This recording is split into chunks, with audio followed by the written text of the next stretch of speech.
Hello everyone, welcome to our YouTube channel. I hope you liked the last session, and today we are going to discuss 10 questions based on general science which are relevant for your exam. So let's get started with question number 1.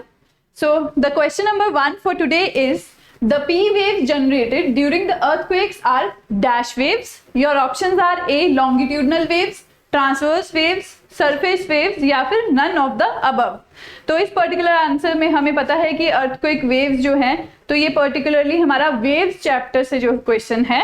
तो geography में भी हम लोग पढ़ते हैं कि हमारा जो अर्थक्वेक वेव्स है वो पी वेव्स और एस वेव्स में डिवाइडेड है, प्राइमरी वेव्स और सेकेंडरी वेव्स. तो वेव का एक एग्जाम्पल है इनमें से पी वेव्स. ठीक है जी, तो इसी कॉन्टेक्स्ट में ये क्वेश्चन आपसे पूछा गया है. तो लॉन्गिट्यूडनल वेव्स कैसी होती है, ट्रांसवर्स वेव्स कैसी होती है, इसके लिए हमें ये पता होना चाहिए. तो यहाँ पे जो पी वेव्स है वो आपका एग्जाम्पल होता है ट्रांसवर्स वेव्स का. तो आपका option number A is the correct answer. तो ट्रांसवर्स वेव क्या होता है, एक वेव जो जिसके पार्टिकल्स जो हैं वो मूव करते हैं in the direction perpendicular to the direction of that wave. ठीक है जी, अब ये हमारा वेव का मोशन है, डायरेक्शन है, तो इसके जो परपेंडिकुलर वेव मूव करेगी वो आपकी होगी ट्रांसवर्स वेव. तो अब हम एग्जांपल देखते हैं, ये आपका वेव मोशन में है. ठीक है जी, तो इसके परपेंडिकुलर ऐसे जो वेव मूव कर रही है आपकी वो होती है ट्रांसवर्स वेव. तो इसके ट्रांसवर्स वेव्स के एग्जांपल में आपको पी वेव्स जो है अर्थक्वेक की वो दी गई है, प्राइमरी वेव्स जिसे कहते हैं, और लाइट वेव्स भी जो है वो ट्रांसवर्स वेव्स का एग्जांपल है. तो नेक्स्ट क्वेश्चन हम देखते हैं अपना. उससे पहले ये हमारा वेव्स है, तो वेव्स आई होप आप लोगों को पता होगा, ये साइन वेव है, ट्रांसवर्स वेव भी इसको कहते हैं. और इसके कंपोनेंट्स क्या होते हैं, ये हमारे क्रेस्ट्स होते हैं जो ऊपर वाले पार्ट होते हैं. ठीक है जी, जैसे वहां पे भी है, और नीचे वाला जो आपके ये है लोएस्ट पॉइंट, इनको ट्रफ्स कहते हैं.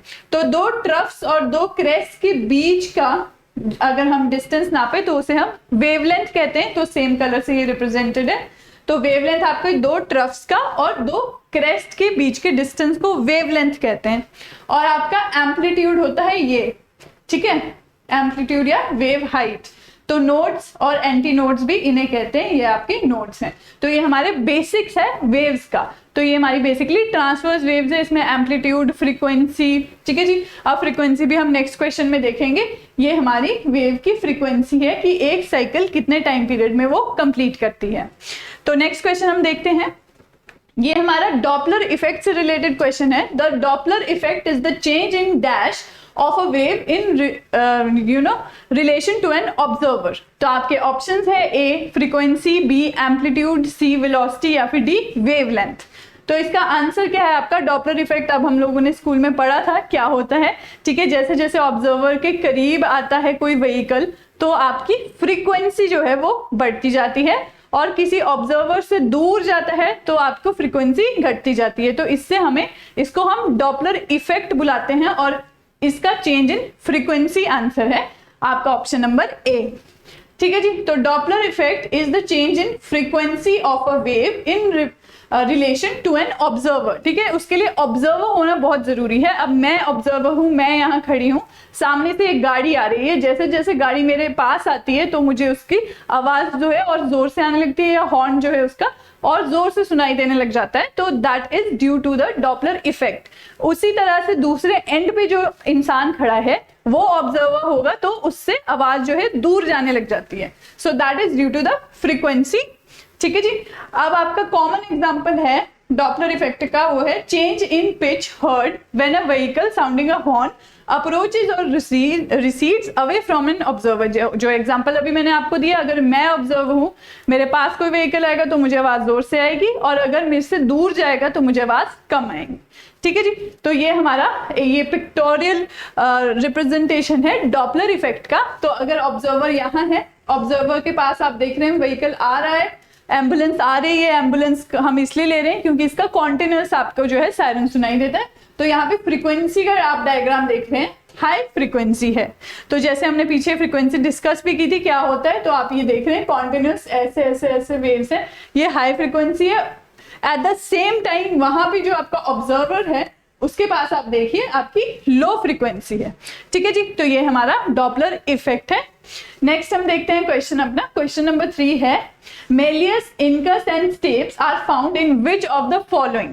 तो आपके ऑप्शंस है inner ear, middle ear, outer ear या फिर नन ऑफ द अबव। ठीक है जी, तो आपके ये कंपोनेंट्स है। अब हमें पता है ईयर 3 पार्ट्स में डिवाइडेड है, इनर ईयर, आउटर ईयर और ठीक है मिडल ईयर, तो उनके अलग अलग कंपोनेंट्स हैं। तो इनमें से आपको बताना है कि ये 3 कंपोनेंट्स जो गिवन है ये कौन से पार्ट के हैं। तो इसका आंसर है बी, मिडल ईयर। ठीक है जी, तो अब आउटर ईयर में आपके क्या क्या कंपोनेंट्स है वो भी आपको यहाँ मेंशन्ड है। आउटर ईयर में आपके हैं पिना, ऑडिटरी कैनाल और ईयर ड्रम। वैसे ही मिडल ईयर में हमने ये 3 कंपोनेंट्स देखे हैं आपके, मेलियस, इंकस और स्टेप्स। और इनर ईयर में आपकी है एक semi circular canal, coiled organ, जो कि एक फ्लूइड से फिल्ड है, जिस फ्लूइड को आपको क्या बोलते हैं, कॉन्केलिया। ठीक है, कॉन्केलिया बोलते हैं। अब नेक्स्ट हम देखते हैं ईयर का डायग्राम से हम ये अंडरस्टैंड करते हैं। अब आप यहाँ देख सकते हैं आपको इनर ईयर का दिया है, मिडल ईयर का दिया है और आउटर ईयर का डायग्राम दिया है, पिक्टोरियल रिप्रेजेंटेशन आपको दी है। तो इनर ईयर में आपके ये सारे कंपोनेंट्स आते हैं जो भी ये साइड वाले हैं। ठीक है जी, तो आपकी ये नर्व है, सेमी सर्कुलर कैनाल है, ओवल विंडो है, ठीक है, कॉन्केलिया, ये हमने कॉइल्ड फिगर कॉन्केलिया पढ़ा था तो ये है। ठीक है, वेस्टिब्यूल्स हैं, राउंड विंडो है, तो ये ऑडिटरी ट्यूब, तो ये सारी आपकी, ठीक है, ये ट्यूब है आपकी, ये सारे आपके इनर ईयर के कंपोनेंट्स हैं। अब मिडल ईयर के कंपोनेंट्स आपको यहाँ पे गिवन है। ठीक है जी, हैमर, एनविल और स्टरअप भी बोलते हैं, और ब्रैकेट्स में आपके दिए हैं मेलियस, इंकस और स्टेप्स भी इनको बोलते हैं। तो ये हमारी बेसिक जो है बायोलॉजी है, तो ये हमें पता होनी चाहिए। ईयर, हार्ट, ठीक है, हमारा डाइजेस्टिव सिस्टम, तो इससे रिलेटेड भी आपके ऐसे सिंपल क्वेश्चन आ सकते हैं। तो ये ईयर में, अब आउटर ईयर में आप देख ही रहे हैं, ठीक है, ईयर ड्रम होता है और ये ऑडिटरी कैनाल होता है। ठीक है जी, तो ये हमारा पिन्ना है, तो ये हमारे ईयर है, ये बाहर वाला पिन्ना तो हम देखते भी हैं। तो ईयर का डायग्राम कुछ ऐसे है। नेक्स्ट क्वेश्चन हम देखते हैं अपना, which tissue transport water and nutrients from root to upper parts of the plants। तो आपके ऑप्शंस है ए, कोलेनकाइमा, स्क्लेरेनकाइमा, फ्लोएम या फिर जाइलम। ठीक है जी, तो ये काफी कॉमन क्वेश्चन है, एग्जाम्स में कई बार आ भी गया है, आ भी जाता है। ठीक है, तो आपको टिश्यू का नाम बताना है जो ट्रांसपोर्ट करता है वाटर एंड न्यूट्रिएंट्स, ठीक है, रूट से अपर पार्ट के लिए। तो आपका आंसर है डी, जाइलम। ठीक है जी, फ्लोएम और जाइलम आपके 2 टिश्यूज होते हैं। तो जाइलम जो है वो ट्रांसपोर्ट करता है वाटर एंड न्यूट्रिएंट्स रूट से upper part of the plant में, और वो 4 टाइप्स ऑफ सेल से बनता है। ठीक है जी, अब टिश्यू जो है हमारा, टिश्यू क्या है, टिश्यू है group of cells, group of cells से हमारा टिश्यू बनता है। तो वैसे ही जो हमारा जाइलम है ये 4 टाइप ऑफ सेल से बना है, वेसल, ट्रैकियार्ड, जाइलम पैरेन्काइमा और जाइलम स्क्लेरेनकाइमा। ठीक है जी, तो ये भी याद रखने वाली चीजें हैं। तो नेक्स्ट क्वेश्चन हम देखते हैं अपना, क्वेश्चन नंबर 5 है which connective tissue connects bones to the muscles. तो आपके ऑप्शंस है A, cartilages, B, ligament, C, areolar या फिर डी, टेंडन। ठीक है जी, अब हमारी बोन्स है तो हमें पता है हमारी बॉडी में बहुत सारी बोन्स है। ठीक है, अब हर जगह जो है सेम टाइप की बोन नहीं है, ये भी हमें पता है। हमारे ईयर में, हमारे नोज में भी बोन है पर सॉफ्ट बोन है। अब ये जो बोन्स हमारी है इनको हम अपनी मसल्स के जो आर्म्स है, लेग्स है, इन बोन से कंपेयर नहीं कर सकते, सो दे आर डिफरेंट। ठीक है जी, तो ऐसे ही हमारा बोन्स हम इन जनरल टर्म यूज करते हैं, बट बाकी होती है कार्टिलेजेस, लिगामेंट और टेंडन्स। तो इस पर्टिकुलर क्वेश्चन का आंसर है बोन्स जो मसल्स को कनेक्ट करती हैं वो कनेक्टिव टिश्यू को हम बोलते हैं टेंडन। तो इसका आंसर है डी। तो अब कार्टिलेजेस क्या होते हैं, सॉफ्ट टिश्यूज होते हैं, जैसे कि हमने देखा हमारे ईयर, नोज, ट्रैकिया, लेरिंक्स, इन सब जगह में बोन के जॉइंट्स के बीच में हमें देखने को मिलते हैं। ठीक है, इनके पास जो है ब्लड वेसल्स नहीं होते हैं। तो ये इंपॉर्टेंट बातें याद रखने वाली है, क्योंकि अगर एग्जाम में क्वेश्चन आता है तो यही नहीं आएगा, जरूरी नहीं है कि यही आए। तो इस तरह के जो आपके फैक्ट्स है ये भी आपको ध्यान में रखने होंगे। अब टेंडन्स जो है आपके, they are made up of white fibres, और ये क्या कनेक्ट करते हैं, बोन्स टू मसल्स। ठीक है जी, आपका लिगामेंट जो है वो कनेक्ट करते हैं बोन्स टू बोन्स। तो ये याद रखने वाली चीज है, बोन्स टू मसल, ये तो हमारा आंसर है। बोन टू बोन क्या कनेक्ट करता है, लिगामेंट। लिगामेंट क्या है, फ्लेक्सिबल है टेंडन के कंपैरिजन में, तो इनका आपस में भी कंपैरिजन है। तो अब लिगामेंट हम टर्म बहुत बारी सुनते हैं, लिगामेंट इंजरी हो गई, ठीक है, इस तरह से। तो अब आपका एरियोलर है, इसमें क्या है, सेल्स और फाइबर्स होते हैं इन मैट्रिक्स। ये कहाँ मिलता है हमें, between skin and underlying muscles, skin और मसल्स के बीच में हमें एरियोलर मिलता है। और ये ब्लड वेसल्स के अराउंड भी मिलता है, नर्व्स जो हमारी होती है, और बोन मैरो होता है। तो काफी इंपॉर्टेंट रोल प्ले करता है आपका एरियोलर भी। तो ये हमारी 4 चीजें थी कनेक्टिव टिश्यूज के बारे में, ठीक है जी। तो अब नेक्स्ट क्वेश्चन हम देखते हैं। क्वेश्चन नंबर 6 है, लिम्फ डज नॉट कंटेन, ठीक है। अब आपका लिम्फ जो होता है वो उनमें इसमें से क्या नहीं है। ऑप्शन ए है आपका आरबीसी, डब्ल्यूबीसी, प्लेटलेट्स, और डी है प्लाज्मा, ठीक है जी।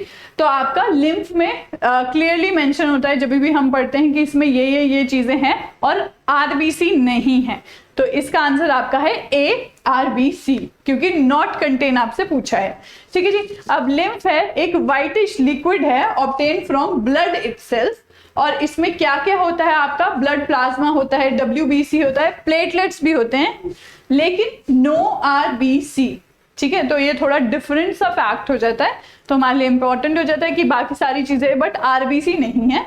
तो लिम्फ क्या करता है, आपका फंक्शन क्या है लिम्फ का, वो ट्रांसपोर्ट करता है food material and waste material और गैसेस जो आपका ब्लड ट्रांसफर नहीं कर सकता, ठीक है जी। तो काफी ज्यादा इंपॉर्टेंट रोल प्ले करता है आपका लिम्फ, जो आपका ब्लड नहीं ट्रांसफर कर सकता वो आपका लिम्फ ट्रांसपोर्ट या ट्रांसफर करता है। तो नेक्स्ट क्वेश्चन हम देखते हैं, हमारा 7th क्वेश्चन है, which tissue is found in the inner lining of mouth and lining of the blood vessels. तो आपके ऑप्शंस है A connective tissue, B muscular tissue, C epithelial tissue, या फिर D none of the above, ठीक है जी। तो आपको टिश्यूज बताने हैं कौन सा टिश्यू वो है, तो इसका आंसर है आपका एपिथेलियल टिश्यू। एपिथेलियल टिश्यू आपका ये जो इनर लाइनिंग हमारी माउथ की होती है वहां पे ये टिश्यू पाया जाता है, और ब्लड वेसल्स की लाइनिंग में भी, ठीक है जी। आप जो स्किन हमें कवर करती है और हमारी बॉडी को प्रोटेक्ट करती है उसे एपिथेलियम बोलते हैं। और अदर अकरेंसेस क्या है इसकी और कहाँ कहाँ ये पाया जाता है ये भी आपको क्लियरली मेंशन्ड है। इनर लाइनिंग ऑफ माउथ जो हमारा क्वेश्चन में था, inner lining of blood vessels covering the other organs and cavities in the body, ठीक है जी। तो सेल जो है एपिथेलियल टिश्यू में, अब टिश्यू जैसे हमने देखा ये टिश्यू का किस चीज का बना होता है, सेल्स का। तो टिश्यू जो है उसमें जो सेल्स है वो टाइटली पैक्ड होते हैं और कुछ इंटरसेल्युलर स्पेस उनके अंदर नहीं होता। जैसे हम सॉलिड, लिक्विड और गैस का जो है इंटर सेल्युलर स्पेस देखते हैं तो सबसे ज्यादा कम होता है आपका सॉलिड्स में, वो टाइटली पैक्ड होते हैं, ठीक है। सबसे ज्यादा आपका गैसेस में होता है। तो हम ये डायग्राम्स बचपन में देखते थे कि आपका सॉलिड है तो इसमें आपका कोई इंटरसेल्युलर स्पेस नहीं होता ज्यादा, तो ये टाइटली पैक्ड होते हैं हमारे, ठीक है जी। वैसे ही हम गैसेस का देखते हैं तो वो ऐसे लूजली पैक्ड होते हैं, ठीक है। तो ये हमारा इंटरसेल्युलर स्पेस होता है जो कि एपिथेलियल टिश्यू में भी टाइटली पैक्ड है। तो नेक्स्ट क्वेश्चन हम देखते हैं। 8th है, respiratory organ of amoeba is, तो आपको ऑप्शंस दिए हैं, ए गिल्स, बी स्किन, सी ट्रेकिया, या फिर डी सेल मेम्ब्रेन। तो हमारे हम देखते हैं डिफरेंट जो ऑर्गन्स होते हैं जिनसे ब्रीद करते हैं हमारे डिफरेंट एनिमल्स, या फिर ये लोग जैसे फिश है वो किससे ब्रीद करती है, गिल्स से, ठीक है। वो उनके पास लंग्स नहीं होते, वो गिल्स से ब्रीद करती है। वैसे ही आपको अमीबा का रेस्पिरेटरी ऑर्गन बताना है, ठीक है जी। तो इसका पर्टिकुलर क्वेश्चन का आंसर है आपका D cell membrane. Cell membrane से जो है अमीबा ब्रीद करता है, ठीक है। तो ये यूनिसेल्युलर होता है। तो वैसे ही हमारे पास बहुत है, और एक अमीबा के साथ साथ प्लेनेरिया है वो भी सेल मेम्ब्रेन से आपका ब्रीद करता है। फिश का हमने डिस्कस कर ही लिया है कि वो गिल्स से ब्रीद करता है, हम लोग लंग्स से ब्रीद करते हैं। तो रेस्पिरेटरी ऑर्गन क्या है किसका, ये भी इंपॉर्टेंट हो जाता है। नेक्स्ट क्वेश्चन हमारा है, which of the following is responsible for clotting of blood. काफी इजी क्वेश्चन है ये। आपके ऑप्शंस है RBC, WBC, platelets and D none of the above, ठीक है जी। तो इसका आंसर आपका है प्लेटलेट्स, सी। तो प्लेटलेट्स या फिर उनको थ्रोम्बोसाइट्स भी कहते हैं, वो रिलीज करते हैं एक variety of substance most of which are involved in coagulation और क्लॉटिंग ऑफ ब्लड। अब हम लोग देखते हैं जब हमें चोट भी लगती है, कहीं यहाँ कुछ कट हो गया तो थोड़ी देर तक तो खून निकलता है, पर थोड़ी देर बाद वहां पे क्लॉटिंग शुरू हो जाती है, जमना शुरू हो जाता है खून, ठीक है जी। फिर वो चोट बन जाती है और वो थोड़ी देर में सूख के निकल जाता है और चोट आपकी हील हो जाती है, तो वो आपका क्लॉटिंग ऑफ ब्लड है, ठीक है। और ये बहुत इंपॉर्टेंट फंक्शन है जो आपका प्लेटलेट्स परफॉर्म करता है। तो अब शुगर पेशेंट्स में क्या होता है, शुगर पेशेंट्स में आपकी ये क्लॉटिंग ऑफ ब्लड जो है वो नहीं हो पाती, इसलिए उनको चोट लगने का काफी ध्यान रखना पड़ता है कि अगर चोट हो गया तो उनकी क्लॉटिंग नहीं होगी तो ब्लीडिंग नहीं रुकेगी, ठीक है जी, और ब्लड जो है ऐसे फ्लो करता रहेगा। तो इतना इंपॉर्टेंट है, आप रोल प्ले कर रहे हैं आपके प्लेटलेट्स, और क्लॉटिंग ऑफ ब्लड भी इतना इंपॉर्टेंट है हमारी बॉडी के लिए, उसको हील करने के लिए, अदरवाइज हमारा जो ब्लड है वो पूरा बॉडी का ब्लड लॉस हो जाएगा, ठीक है जी। तो नेक्स्ट हम देखते हैं अपना लास्ट क्वेश्चन हमारा आज का है, when someone runs too fast he may experience throbbing pain in the leg muscles due to, आपके ऑप्शंस है A anaerobic respiration, B aerobic respiration, C breathing, या फिर डी डाइजेशन। तो इनमें से कौन सी प्रोसेस होती है जब हम बहुत तेज भागते हैं, हमने देखा होगा कि रनिंग करते हैं जब हम लोग या कहीं तेज तेज जाते हैं तो आपका एक थ्रॉबिंग सा धक धक शुरू हो जाती है हमारी लेग्स में, मसल्स में, तो वो क्यों होती है, ठीक है, किस प्रोसेस की वजह से होती है, तो उसका आंसर है एनारोबिक रेस्पिरेशन। तो आपकी एनारोबिक रेस्पिरेशन क्या होती है, without in the absence of oxygen जो रेस्पिरेशन होती है उसको एनारोबिक बोलते हैं, और इन प्रेजेंस ऑफ ऑक्सीजन होती है उसको हम एरोबिक बोलते हैं, ठीक है जी। तो ये बेसिक टर्म्स हैं। तो आंसर है आपका ए। तो जब कोई बहुत जल्दी भागता है तो एनारोबिक रेस्पिरेशन की वजह से आपका जो है वो थ्रॉबिंग पेन होती है, ठीक है जी। अब ड्यूरिंग रनिंग हमारी जो एनर्जी डिमांड होती है मसल सेल्स की वो इंक्रीज हो जाती है, ठीक है। ये इसलिए होता है क्योंकि एनर्जी ज्यादा चाहिए होती है, क्योंकि हम पहले चल रहे हैं तो हमारी एनर्जी कम कंज्यूम हो रही है, अब हमने दौड़ना शुरू कर दिया है तो हमारी एनर्जी कंजम्पशन जो है वो भी बढ़ जाएगी, इसीलिए आपका एनारोबिक रेस्पिरेशन इसके थ्रू हमारा कंपनसेट हो जाता है हमारी एनर्जी जो हमें और चाहिए होती है, ठीक है। तो ये हमारे 10 क्वेश्चंस थे साइंस के। तो I hope you like this session, ठीक है जी। Thank you so much and have a nice day.